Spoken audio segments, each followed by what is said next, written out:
Assalamualaikum warahmatullahi wabarakatuh.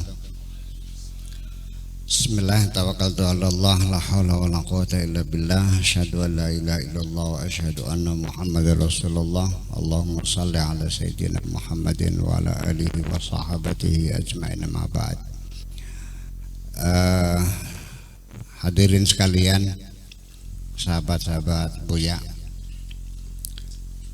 kita ingin masuk dari pintu linguistik untuk mencapai satu persepsi yang jelas. Tanpa ada persepsi yang jelas, yang tepat, yang benar, nanti kesananya bisa nggak benar. Saya ingin menerangkan dari sisi terminologi. Kita ini namanya khalwat. Istilah khalwat itu apa maksudnya? Karena ada beberapa sinonim. Ada yang menyebutnya khalwat, ada lagi namanya tahannus, ada lagi uzlah. Kalau bahasa kitanya namanya tetapa, atau juga nyepi, atau tetira, atau samadi, banyak sekali. Nah, ini saya ingin kasih kejelasan bahwa logika sinonim itu menyebabkan jadi kita tidak berpikir secara tajam, tidak mendalam karena menggunakan sinonim. Tidak ada dua kata yang sama, ya, dua kata yang berbeda tidak mungkin maknanya sama. Setiap benda apapun punya nama. Ketika bendanya lain, namanya lain, ya kan begitu? Untuk apa diberi nama? Untuk membedakan dari yang lain. Kalau ini namanya gelas, ini namanya gelas, ini namanya gelas, bingung nggak kira-kira? Makanya harus setiap satu diberi nama yang khusus untuk sesuatu itu. Ketika fungsinya sama, kemudian prosesnya sama, tapi hanya ada beda sedikit saja, itu harus diberi nama yang beda. Kalau tidak, kita menjadi bingung. Itulah makanya seorang TKW yang sering ditabok sama majikannya, suruh ngambil cangkir, dapatnya gelas. Kan sama buat minum? Ya tidak, cangkir tidak sama dengan gelas. Kalau bentuknya besar namanya muk. Kalau ada kupingnya namanya cangkir. Kalau pegangannya panjang namanya gayung. Nah, apa saja kalau sudah berbeda ya harus diberi nama yang berbeda. Sehingga logika sinonim ini menganggap dua hal itu yang namanya berbeda dianggap sama. Disitulah awal mula kesalahan kita dalam berpikir. Lalu apa bedanya khalwat, tahannus sama uzlah? Bedanya adalah kalau khalwa itu dari kata fi'il madhi khala yakhlu, yang artinya kosong, sepi atau senyap. Makanya khalwah. Jadi kita khalwah itu adalah untuk mengosongkan diri kita dari segala kesibukan-kesibukan dunia, supaya kita berkonsentrasi, ya, melakukan dialog internal, mencari tempat yang kosong dengan mengosongkan hati, mengosongkan pikiran, semuanya kita sibuk dengan berzikir kepada Allah. Kalau tahannus gimana? Tahannus itu adalah melakukan ibadah yang penuh konsentrasi. Kalau uzlah apa? Kalau uzlah itu mengasihkan diri. Yang penting asal tempatnya jauh dari kerumunan, daripada manusia, jauh dari pasar, dari keramaian, namanya uzlah. Artinya bahwa masih ada kemungkinan uzlah itu ada kesibukan-kesibukan. Bisa saja orang uzlah, apalagi udah ada internet, ada medsos, orangnya mau uzlah tapi masih bisa mengatur bisnis kan. Bisa nggak orangnya uzlah di gunung tapi bisa mengatur bisnis? Bisa kan, itu namanya uzlah. Nah kalau tahandus itu lebih sempit lagi, dia melakukan ibadah yang terkonsentrasi. Kanjeng Nabi itu ke Gua Hiro namanya tahandus, bukan uzlah. Yang direkomendasikan oleh Imam Al-Ghazali itu bukan khalwah dan bukan tahandus tapi uzlah.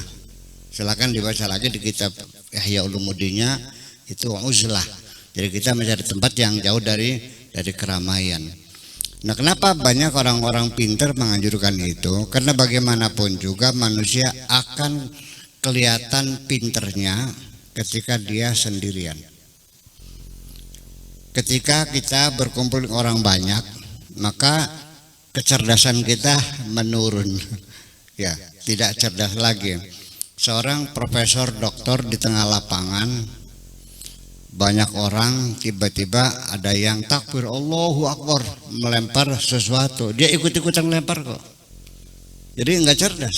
Itu psikologi massa seperti itu ya Pak Didia. Jadi mudah sekali. Makanya ketika ini ada ahlinya, mengendalikan massa di masa yang sangat ramai itu berbeda dengan mengendalikan orang per orang secara individual. Karena kalau sudah banyak nggak perlu pakai logika. Itu persoalannya. Jadi kenapa jadi orang itu ketika sendirian cerdas? Karena ketika orang sendirian, di situ terjadi dialog internal. Itu berdialog dengan dirinya sendiri. Kalau kita ada teman, kita ngobrolnya dengan teman. Apa bedanya dialog dengan orang lain dengan dialog dengan diri sendiri? Dialog dengan orang lain itu ada kamuflase. Ya, ada rekayasa. Dalam dialog itu selalu akan muncul masing-masing melakukan pembelaan terhadap pendapatnya masing-masing. Kita adu argumentasi, kita mencari alasan-alasan. Yang terjadi malah ketika dialog itu dengan orang lain, apa yang terjadi? Yang terjadi ketika berbicara itu saling potong memotong. Pernah nggak lihat dialog di TV? Berebut ngomong kan? Kalau orang dialog itu, yang satu bicara, yang satunya dia mendengarkan temannya itu berbicara. Ketika si B berbicara, si A-nya diem, ngomongnya gentenan, betul nggak? Kalau dua-duanya ngomong bukan dialog, namanya bertengkar tuh. Satu. Yang kedua, coba kita perhatikan ketika terjadi dialog. Ketika si A sedang berbicara, si B-nya tidak mendengarkan, tapi dia memikirkan argumentasi untuk membantah pendapat A. Betul nggak? Pernah merasakan nggak? Kalau teman itu bicara, yang satunya tidak mendengarkan, bukan memahami argumentasi, tapi dia sedang mencari argumen lain untuk membantah pendapat lawannya. Dan di penghujungnya, ketika dialog itu terdesak dan dia kehabisan argumentasi, dia tetap bertahan untuk membela dirinya. Dialog di orang lain itu di ujungnya membela kebenaran dirinya. Tetapi ketika dialog internal, Anda lebih jujur. Karena di situ tidak ada bantahan. Karena hati kita tidak bisa dibohongi. Maka dzabal fuadu maro'a. Hati itu tidak pernah bohong ketika melihat benar. Di situlah kecerdasan kita muncul. Itu saya kira makna beda antara uzlah sama khalwah sama ta'annus. Kemudian apa yang kita lakukan? Istighfar, doa. Ini sinonim-sinonim nih yang beruwet nih. Munajat ya. Ada munajat, ada apa lagi? Istighosah. Ada doa, apa lagi? Ya. kita akan bicara tentang doa.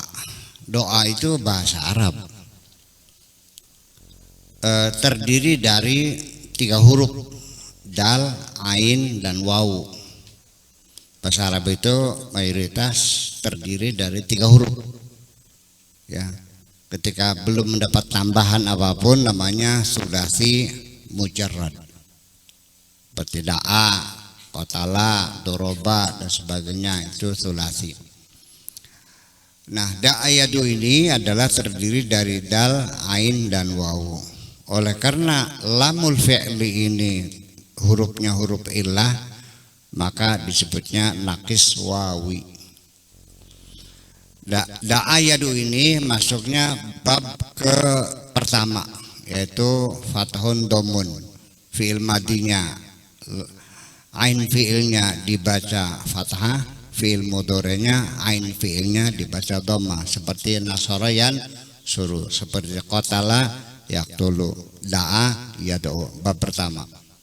Dan ini adalah kalimat yang paling banyak dalam bahasa Arab adalah bab pertama. Kemudian oleh karena dia itu nakis wawi, maka ketika dia dalam kondisi posisi jazam dalam bentuk fi'il amar atau fi'il nahi, maka alamat jazamnya itu bihadfi harfil illah, da'a yad'u. Ketika dalam bentuk fi'il amar, wawunya dibuang, nahinya la bukan la tad'u, tapi la tad'u, wawunya dibuang. Itu. Kemudian masdarnya berbeda. Ada da'a yad'u du'aun, ada da'a yad'u da'watun. Ada doa, ada dakwah, kedua-duanya sama. Nah, ketika masdarnya berbeda, maka maknanya juga berbeda. Tidak mungkin, memang dua-duanya masdar dari da'a yad'u, tetapi kalau dakwah itu berbeda dengan doa. Kalau doa meminta, kalau dakwah mengundang. Jadi kata da'a itu sesungguhnya bisa berarti memanggil.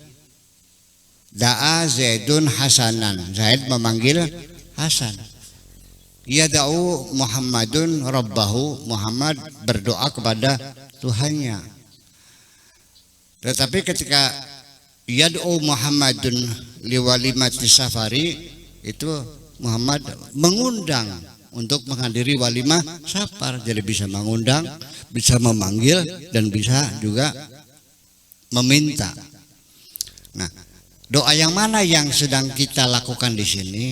Ini bukan doa mengundang Tuhan, bukan doa memanggil Tuhan, tapi acaranya adalah untuk memohon, berdoa atau meminta. Itu dah. Nah, doa di dalam agama Islam itu dinyatakan sebagai inti ibadah. Ad-doa mukhul ibadah. Jadi intinya ibadah itu adalah doa. Lalu kemudian kita di hutan, di sini hutan apa namanya, Cikawung, setiap malam itu kita berdoa istighosah. Untuk apa? Ya terserah. Hanya saja yang ingin saya kasih tahu, kenapa sih bulan Dzulqa'dah sampai Dzulhijjah? Karena dalam berdoa itu ada timetable, ada schedule. Kantor juga ada jadwal kegiatannya, ya kan? Untuk memperpanjang SIM dibukanya hari ini, kan gitu. Nanti kalau untuk bayar pajaknya adanya ini. Saya kira kan begitu. Jadi semua kantor juga sama. Ya Allah juga dalam mengadministrasikan kehidupan dunia ini ada timetable-nya, ada schedule-nya. Ya. Yang bersifat umum universal, wa ja'alna laila libasa wa ja'alna nahara ma'asya. Siang untuk cari makan, malam untuk istirahat. Itu jadwal waktunya. Ya kan begitu. Nah, makanya kalau kita melihat waktu-waktu yang tepat atau yang mustajabah itu kapan? Kalau kita lihat dari sisi waktu itu ada 3. Satu yaitu bulan puasa tanggal 21 sampai Idul Fitri itu waktu yang mustajabah. Yang kedua ini Dzulqa'dah sampai Dzulhijjah 40 hari. Nanti satu lagi itu bulan Maulid tanggal 1 sampai tanggal 12. Itu waktu yang mustajabah. Kalau kita lihat dari per hari juga ada jam-jam mustajabah. Kapan itu? Pertama setelah sholat maghrib, kemudian tengah malam, atau sampai ditambah sedikit setengah 2, kemudian menjelang subuh. Itu waktu yang mustajabah. Setelah sholat maghrib, kemudian tengah malam jam 12 sampai jam setengah 2, sesuai dengan firman Tuhan, qumil laila nisfahu aw yanqus minhu qalila fatahajjad nafilatal laka. Qumil laila, bangunlah tengah malam, aw yanqus minhu, atau kurangi qalilan, sedikit, jadi tambah 1,5 jam menjadi setengah 2. Fatahajjad nafilatal laka, di situ silakan engkau bertahajud, artinya salat, berdoa kepada Allah Subhanahu wa ta'ala. Itu untuk per harinya. Kalau per tahun 3, per harinya 3.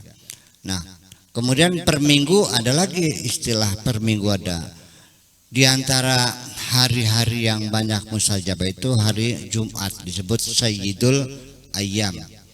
Nah, kapan hari Jumat waktu yang paling mustajabah itu adalah di antara 2 khutbah, khutbah ula dan khutbah tsaniyah.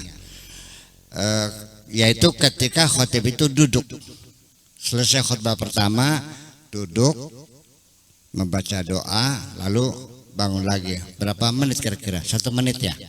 Nah, waktu 1 menit itulah waktu yang paling mustajabah. Jadi silakan nanti digunakan kalau hari Jumat khatib itu sedang duduk, segera minta, tutup poin aja. Ya, Allah saya pengen kaya, udah gitu aja. Gitu. Kira-kira naik pangkat kan gitu. Kira-kira bisa jadi Kapolda gitu. Kabul. Iya, udah itu aja, tutup poin. Kemudian lagi setelah kita waktu, kemudian tempat. Tempat juga punya tempat-tempat yang mustajabah.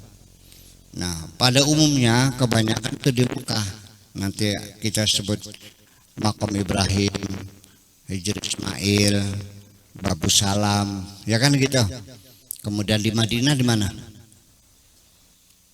Di mana? Raudhah. Nah, itu tempat mustajabah. Nah, kalau di luar Mekah ada tempat yang mustajabah itu, yaitu di masjid. Tetapi masjid yang sudah tua, artinya sudah dipakai buat sholatnya sudah berpuluh-puluh tahun, atau syukur-syukur sudah beratus-ratus tahun. Artinya sudah tempat yang doa, tempat ibadah yang sudah lama. Jadi cari silakan masjid yang tertua di kota Depok di mana? Masjid tertua di Cirebon di mana? Di mana? Ya, bukan Masjid Kasepuhan. Iya, Masjid Kasepuhan, Cipta Rasa. Iya, Masjid Kasepuhan dia yang tertua. Nah, kemudian masjid di yang masjid apa? Masjid Abang tuh ya, gitu. Itu masjid tertua. Kenapa mustajabah? Karena sudah lama dipakai. Ya kan begitu, artinya sudah melekat, dia merekam. Ya, masjid itu merekam dan tempat ibadah. Kemudian kalau di masjid biasa bisa. Di mana tempatnya? Di depan mimbar. Bergeser sedikit ke kanan. Di situ tempat yang paling mustajabah. Di luar boleh ya boleh, tapi kan bisa kan mustajabah. Kalau memang itu kosong, situ aja doanya gitu. Nah, itu beberapa hal-hal yang perlu dicatat oleh kita semuanya sebagai pengetahuan tentang doa. Oke, kita kembali lagi kepada doa bahasa Arab. Dari struktur artinya doa itu kan satu istilah. Ketika kita lihat dari sisi bahasa linguistik, fiilnya fiil amar. Rabbana atina, ya kan, wahai Tuhan kami, atina fid dunya hasanah, berikanlah kami, kata perintah. Nah, di situ kita bisa membedakan, sekalipun kalimatnya kata perintah, ada terminologinya itu yang salah khusus. Jadi fiil yang menunjukkan perintah itu maknanya apa? Berbeda. Kalau perintah itu datangnya dari atasan ke bawahan, itu namanya amar. Kata sininya instruksi. Kalau perintah itu dari bawah ke atas, namanya permohonan. Itu namanya doa. Jadi kita ini sekalipun menyuruh-nyuruh Allah dengan bahasa Arabnya, memerintahkan Allah, itu bukan amar, tapi namanya doa. Karena keluarnya dari hamba kepada Tuhan. Nah, kalau sesama kita gimana? Apakah dimulai acara perintah bukan? Ya bukan perintah, karena Pak Apar bukan bawaan saya, maunya kan gitu. Kecuali di pondok bawaan saya ya. Di sini enggak. Itu karena dia kepala sekolah madrasah sanawiyah, berarti kalau di pondok bawaan saya, kalau di sini ya tidak. Nah, maka ketika satu level namanya iltimas. Iltimas itu bahasa isinya apa? Nyambat. Minta tolong, beda. Nah, Pak Dik kepada saya, nah itu namanya iltimas. Saya kepada Pak Dik namanya iltimas. Jadi artinya minta nyambat atau minta tolong. Itu. Nah, dalam bahasa Indonesia biasanya itu didahului dengan kata santun, punten, kan gitu. Nyuwun sewu apabila berkenan, tolong Pak, ada tolongnya dulu, ada puntennya dulu, enggak langsung ambil kursi, itu kan perintah. Nah, dalam bahasa Arab enggak ada kata pemanis itu tolong tuh enggak ada, ya langsung jebret dengan fi'il amarnya. Tapi maknanya bisa kita beda. Jadi ada tiga, kalau dari sumber perintah itu, kalau dari atas ke bawah namanya amar, kalau dari bawah ke atas namanya doa, kalau dari selevel namanya iltimas. Itu perlu difahami. Kemudian kita melihat, saya melihat praktek orang berdoa di Indonesia itu banyak yang saya rasakan kurang begitu berkenan. Artinya ada satu hal yang dilanggar secara etika ya. Orang berdoa itu yang serius dong. Iya kan? Dari mulai kita datang mengetuk pintunya, cara duduknya, cara menyampaikannya, dengan gestur tubuhnya, body language-nya, kan begitu? Betul enggak? Ada etikanya. Di sini banyak sekali orang berdoa tapi dengan dilagukan. Betul enggak? Doa tapi sambil dilakukan, ya Robbana, ya Robbana. Pernah dengar begitu? Sehari-hari. Nah, ketika itu berdoa dengan lagu-lagu, saya kira namanya bukan doa, namanya pujian. Kalau orang pujian nggak minta apa-apa, karena dia ingin bernyanyi. Kalau orang itu punya keperluan dan minta sesuatu, pasti akan menyampaikannya dengan serius. Sekarang Pak Afkar datang kepada saya minta uang. Datang pada saya, aduh buya enjaluk duit, ditampak dari kasih duit. Ini kan sehari-hari. Jadi saya tidak, ketika ada orang pujian, saya tidak merasakan dia sedang berdoa, dan saya yakin dia tidak minta apa-apa. karena dia pengen nyanyi, pengen bersenandung. Betul nggak? Nah itu masih mending kiduki, Gusti Allah disentak-sentak sekalian. La ilaha illallah, kan disentak-sentak itu. Malah lebih enaknya disentak-sentak. Bahkan Allah lebih senang digituin tuh. Ya, jadi di sini filosofinya begini, yang diharapkan Tuhan itu bukan kalimat indah, bukan seremoni yang berlebihan. Yang dituntut adalah keteguhan hatimu ketika minta, ada kepastian mau apa kamu ini. Ini banyak orang minta tapi nggak punya kepastian, itu jangan jelas. Saya kasih doa, bilang ya kesulitan pakai yang terjajal, dijajal lagi. Masa Allah mau dijajal gitu? Artinya baiknya mau saya coba, emang Allah mau dicoba? Ini sekali. Jadi malah justru dalam Al-Quran petunjuknya ketika kita berdoa kepada Allah itu ada dua hal. Satu namanya tadarru', yang kedua namanya khufyah. Ud'u rabbaka tadarru'an wa khufyatan. Mintalah kepada Tuhanmu tadarru'an dengan rendah hati, dengan menundukkan hatimu, wa khufyatan dan tersembunyi. Ya, sampai akhirnya mungkin teman di sampingnya nggak tahu dia minta apa itu. Ya, semakin jadi artinya begini, orang yang minta kesungguhan pasti ada suara rintihannya, betul nggak? Ada suara ngenesnya, betul nggak? Ada air matanya nggak? Termasuk juga. Itu namanya tadarruan. Wa khufya itu artinya bukan bukan dengan suara nyaring gitu. Nah, sehingga ketika selesai acara dan sebagai penutup acara akan dibacakan doa oleh Bapak Afkar. Itu mah bukan doa, itu penutup acara. Kalau berdoa dengan Tuhan nggak perlu pakai speaker dong. Allah nggak tuli kok, ngapain pakai pengeras suara? Tanpa kau ucapkan di dalam hatimu, Allah juga mendengarkannya. Malah justru lebih tersembunyi, itu lebih berkualitas.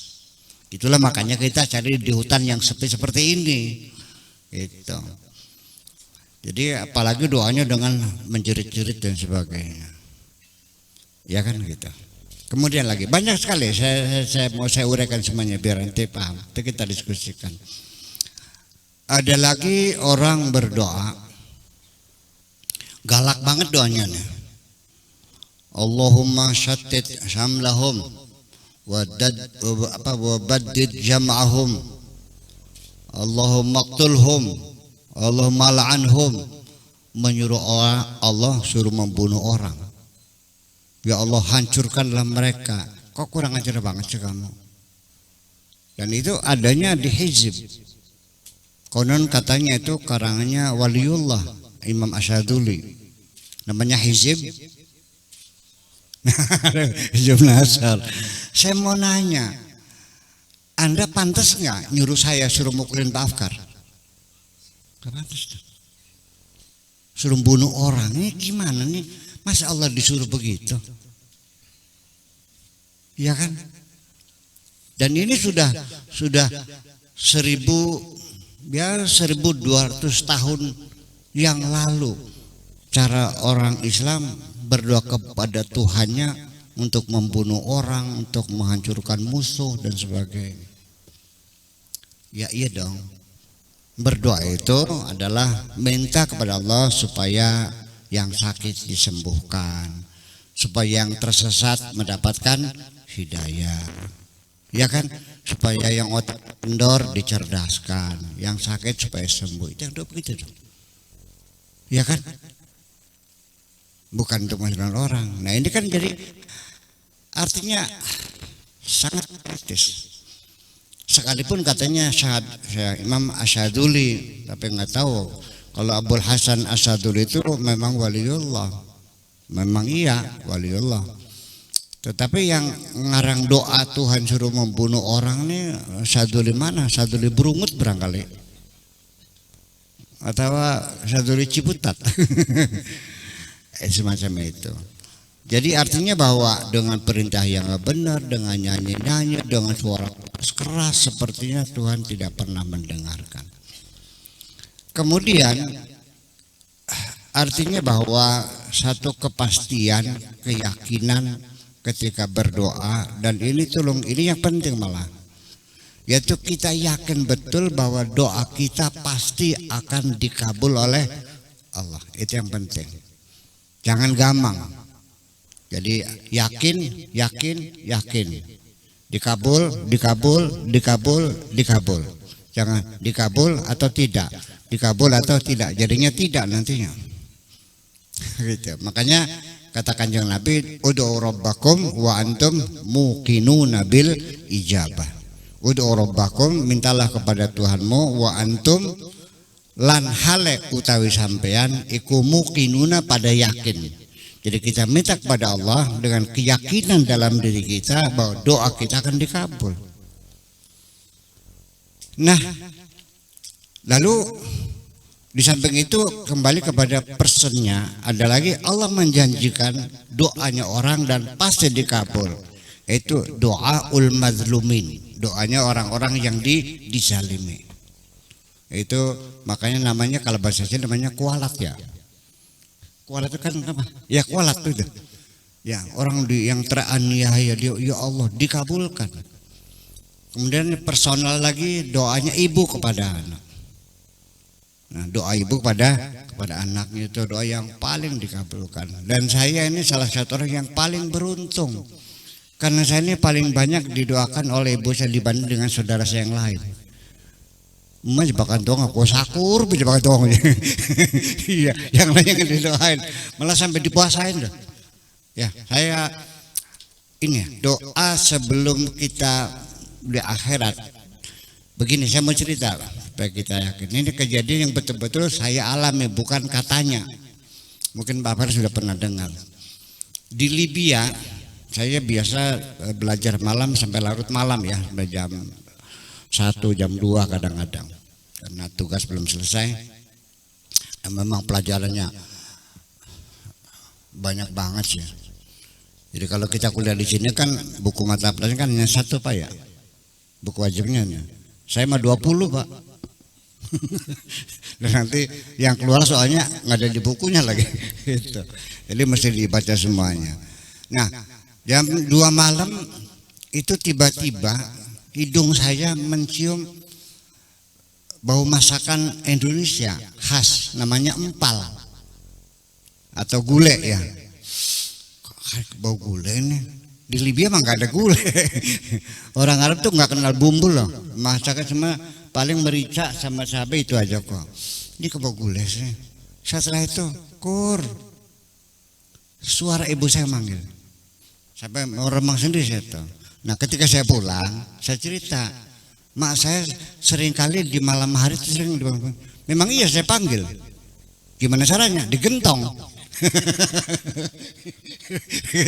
Jadi ini artinya Bapak, ini sebelum ada HP ternyata ada gelombang khusus yang bisa mengantarkan.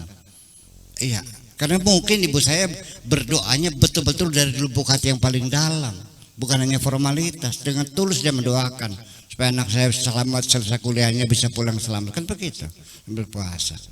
Nah, itu. Kemudian hal-hal lain yang menyebabkan doa kita dikabul adalah sambil berpuasa.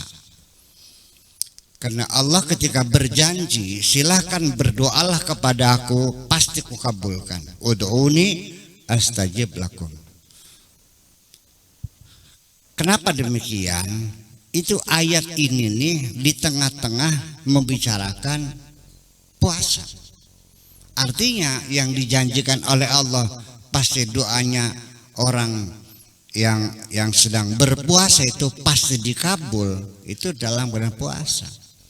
Bukan menjadi dalil di sini nggak usah minta, pakai minta apa tawasulan lagi, nggak usah minta, langsung saja Allah mengatakan ud'uni astajib lakum. Oh iya, betul, ud'uni astajib lakum. Iya, tapi konteksnya ini kapan dibicarakan? Di tengah-tengah bicara tentang puasa. Yang lalu kesimpulan bahwa doa ketika didukung dengan berpuasa itu harapannya sangat besar sekali dikabulkan oleh Allah. Begini, apa sih bedanya atau pengaruhnya puasa? Satu, kita menunjukkan kesungguhan ya akan doa kita ini. Sekarang bapak-bapak yang punya anak minta motor, ya kan?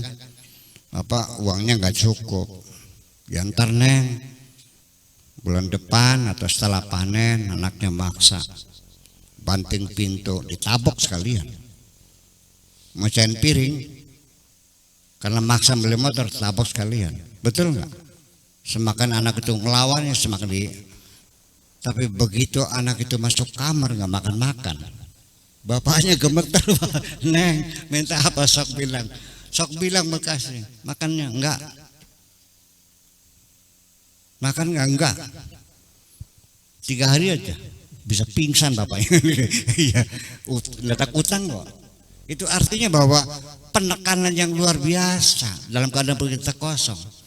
Jadi artinya begini, sampai ada doa seorang nabi yang seringkali menjadi percontohan bahwa Allah tidak melihat doamu berlebihan ataupun terlalu sulit, nggak ada urusan. Yang penting keyakinanmu. Sekarang ada seorang nabi yang berdoa kepada Tuhan. Doanya kurang aja sebetulnya, yaitu Nabi Sulaiman. Minta pengen jadi raja yang terkaya, yang tidak boleh ada orang yang lain yang melebihinya. Kurang ajar nggak tuh? Kalau orang minta kaya wajar, tapi tidak boleh ada yang, kan ngatur Gusti Allah namanya. Dikabul nggak? Dikabul. Nabi Sulaiman mengatakan Rabbi, ya, apa itu? Sebelumnya Rabbi firli, minta ampun dulu Allah, ya Allah maaf gitu.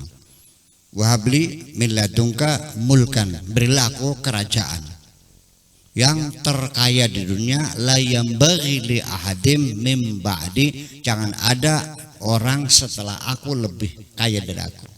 Dikabul enggak? Ketika dikabul itu bukan kayak Haji siapa? Kasum yang gemuk-gemuknya gede gitu tuh. Dalam keadaan sudah kering kerontang sehingga tulang dan kulit saja. Artinya nekat, kalau tidak dikabulkan udah mati aja gue emang. Itu yang diharapkan. Iya, bukan sambil main-main. Jadi ini perlu ada kesungguhan hati yang betul-betul begini. Ya Allah, kalau aku tidak minta kepadamu, minta kepada siapa lagi? Itu dong. Iya kan? Begitu. Kemudian juga Allah senang ditantang dengan keyakinannya.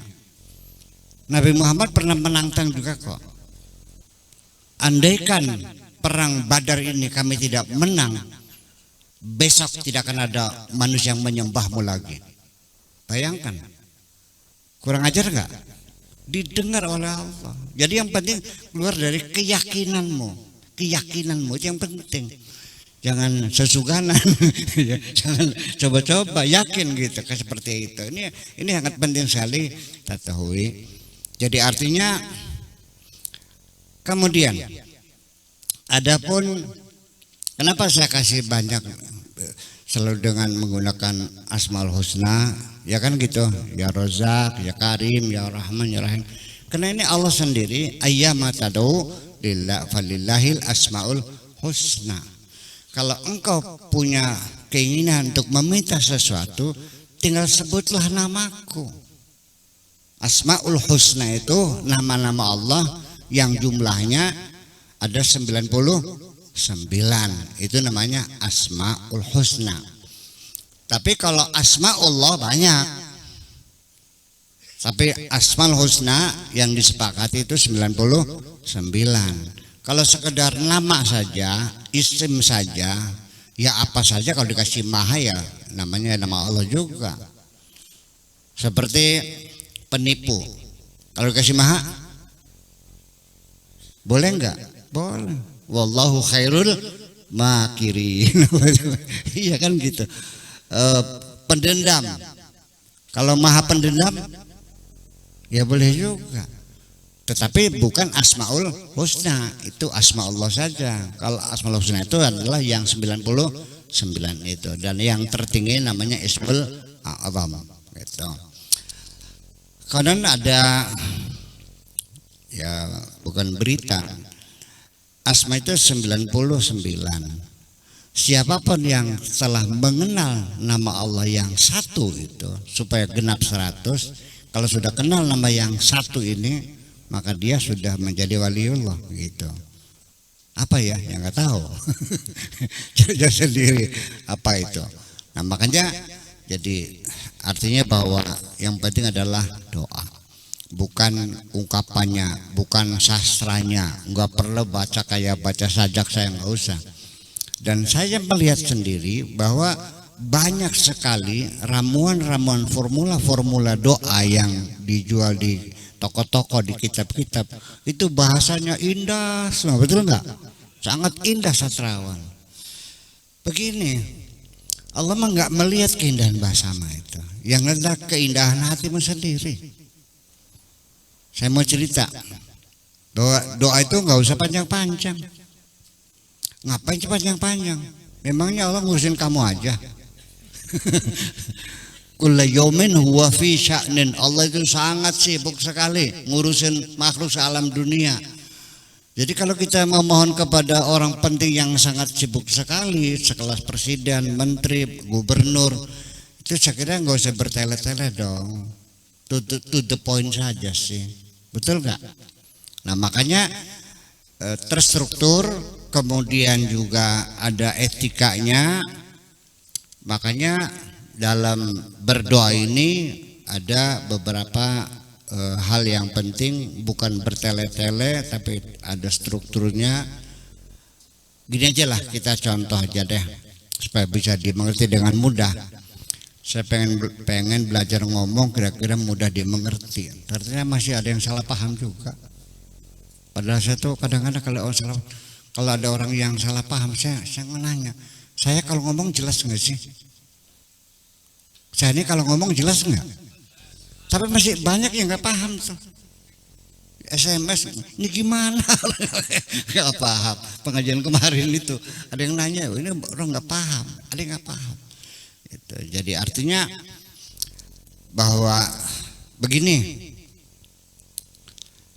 ketika kita datang ke rumahnya minta appointment ya, appointment dengan gubernur itu, audiensi ya, beraudiensi. Apa yang terjadi? Begitu datang, assalamualaikum. Apa yang Anda katakan? Ketika mau menyampaikan menyampaikan proposal sesuatu kepada orang penting, apa yang kau katakan? Pak, saya minta duit, gitu langsung. Tuh Pak, saya minta dibantu pondoknya bikin asrama gitu. Nah, datang pertama kali mohon maaf, atau didahului dengan ucapan terima kasih. Pertama-tama Bapak Gubernur, kami menyampaikan ucapan banyak terima kasih dapat diterima oleh Bapak dalam kesibukan Bapak yang sangat padat ini, memberikan kesempatan Pak ya, terima kasih banyak Pak. Oke, enak gak? Nah, kemudian yang kedua juga kami mohon maaf barangkali kedatangan kami ini mengganggu kesibukan Bapak. Betul nggak? Enak nggak? Setelah itu to the point, nggak usah cerita panjang-panjang. Mas, kedatangan kami menyampaikan proposal bantuan bansos gitu, untuk teman-teman yang terkapar COVID gitu. Ini suratnya. Oke, selesai. Oke, yaudah nanti kami pelajari. Setelah bilang, ya udah terima kasih lagi. Baik Pak, kami permisi, terima kasih. Kan begitu. Nah, dari prosedur itulah maka para ulama sendiri membuat paduan berdoa itu, bahwa setiap doa ramuannya itu adalah satu, hamdalah dulu. Betul? Setelah itu apa? Istighfar dulu. Betul enggak? Setelah itu sholawat. Nah, sholawat ini begini. Jadi artinya, andaikan Pak Afkar datang ke rumah saya minta sesuatu, tentunya ya setelah ucapkan terima kasih, ya bisa diterima. Kedua, mohon maaf mengganggu. Nah, saya ini punya anak kesayangan, namanya Awab, anaknya ganteng. Ini sanjung dong. Buya, kocak banget anaknya. Mungkin Buya waktu kecil seperti ini juga ya, gitu ya. Terus kasih uang dong 5.000, ya kesayangan itu. Nah, artinya menyanjung kesayangan saya itu mempermudah pengkabulan itu. Makanya sholawat itu adalah kekasih Allah itu. Cobalah kita sanjung. Betul enggak? Itu kan membuat kita jadi senang. Nah, makanya prosedurnya itulah hamdalah dulu, terus istighfar, terus sholawat, terus to the point doanya, lalu wa akhiru da'wahum alhamdulillahi rabbil alamin. Di akhir doa selalu mengatakan alhamdulillahi rabbil alamin. Saya kira banyak masalah doa yang perlu kita ketahui ya. Kita selama ini seperti itu. Jadi lalu akhirnya sekali lagi tidak perlu dengan bahasa-bahasa yang indah, to the point, itu yang penting. Silakan dibaca di Al-Quran atau di hadis Nabi, jangan di buku-buku kumpulan doa ya. Itu mah sudah ramuan manusia.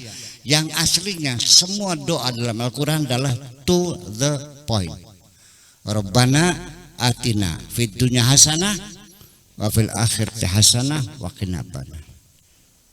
Lagi Rabbi habli min ladunka mulkan la yanbaghi li ahadin min ba'di. Rabbi habli min ladunka waliya yarithuni wa yarithu min ali Yaqub. Ya. Sekalimat, dua kalimat itu doa itu to the point. Nah, kalau yang bertele-tele ya nanti kalau yang sampai doa sampai seperti ya doa seremoni kadang-kadang sampai setengah jam Pak. Sampai doa kunut dibaca, doa akasa dibaca, salawat nariyah, lagi pameran doa. Sampai saya yang mengamininya capek. Amin. Amin amin amin amin. Masya Allah mau sampai capek, sampai akhirnya sudah capek tangannya di atas dengkul. Masih saya juga sering nggak melihat begitu. Lalu kita tanya, tadi kau minta apa? Dia nggak tahu apa yang diminta. Yang bacakan doa itu minta apa dia? Nggak tahu. Saya nggak yakin dia punya permintaan kok. Dia mah bukan lagi berdoa, lagi membaca doa sebagai acara seremoni. Nah, terakhir saya mau cerita ini. Sebetulnya sudah pernah sering saya ceritakan ya. Bahkan tidak perlu indah, to the point saja. Saya mau cerita dulu itu saya punya buyut lah, namanya Ki Kure. Ya terkenal wali Jawa karena bolak-balik ke sana sih. Dan pendidikannya juga di sana. Ya sehari-hari tamunya banyak. Banyak orang minta doa, minta air, minta segala macam lah gitu. Nah, seorang khadimnya itu, pembantunya itu namanya Umar. Ya masak buat pak kiainya, bikin teh, bikin kopi buat para tamu, membersihkan ruangan. Nanti kalau sudah malam kecapeannya mijitin kiai kan gitu. Sampai kayak tertidur baru dia pulang. Sehari namanya khadim lah gitu. Ngawula kepada. Nah, suatu hari si Umar nih bertanya, Pak Kiai, tiap hari tamu puluhan sampai ratusan dikasih doa semua. Kalau saya sih berkhidmat sama Pak Kiai dikasih doa enggak? Kata kikainya, ya kamu sih pengen apa?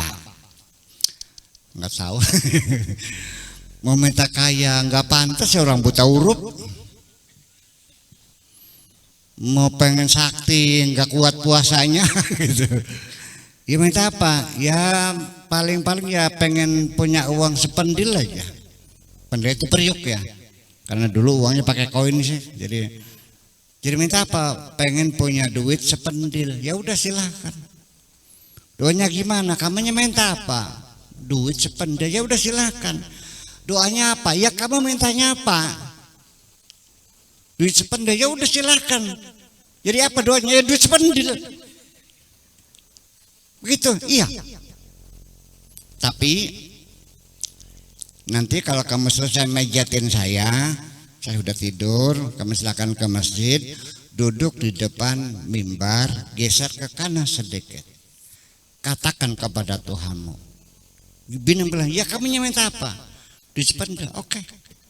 Jadi setiap malam selesai mejatin kiai ke masjid, di depan mimbar, geser ke kanan dikit, duit sependil, duit sependil, duit sependil. Sampai subuh, duit sependil lagi. Selesai. Apa yang terjadi? Jadi orang terkaya setegal gubuk. Sampai orang Tegal Gubuk itu kalau belum ada bank, ngutangnya sama dia. Ya, namanya Kaji Umar. Mungkin anak Tegal Gubuk sekarang mungkin udah nggak kenal ya. Tapi ini cerita dari nenek moyang. Yang cerita ibu saya, bapak saya. Jadi doanya apa? Sependil.